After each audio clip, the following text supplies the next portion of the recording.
സങ്കീർത്തനങ്ങൾ 23-ാം അധ്യായം. കർത്താവ് എന്റെ ഇടയൻ. കർത്താവാണ് എന്റെ ഇടയൻ, എനിക്കൊന്നിനും കുറവുണ്ടാകുകയില്ല.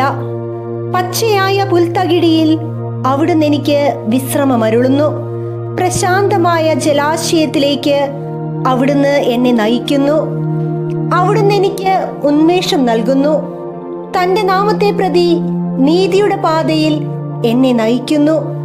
മരണത്തിന്റെ നിഴൽ വീണ താഴ്വരയിലൂടെയാണ് ഞാൻ നടക്കുന്നതെങ്കിലും അവിടുന്ന് കൂടെയുള്ളതിനാൽ ഞാൻ ഭയപ്പെടുകയില്ല. അങ്ങയുടെ ഊന്നുവടിയും ദണ്ഡും എനിക്കുറപ്പേകുന്നു. എന്റെ ശത്രുക്കളുടെ മുൻപിൽ അവിടുന്ന് എനിക്ക് വിരുന്നൊരുക്കുന്നു. എന്റെ ശിരസ് തൈലം കൊണ്ട് അഭിഷേകം ചെയ്യുന്നു. എന്റെ പാനപാത്രം കവിഞ്ഞൊഴുകുന്നു. അവിടുത്തെ നന്മയും കരുണയും ജീവിതകാലം മുഴുവൻ എന്നെ അനുഗമിക്കും. കർത്താവിന്റെ ആലയത്തിൽ ഞാൻ എന്നേക്കും വസിക്കും.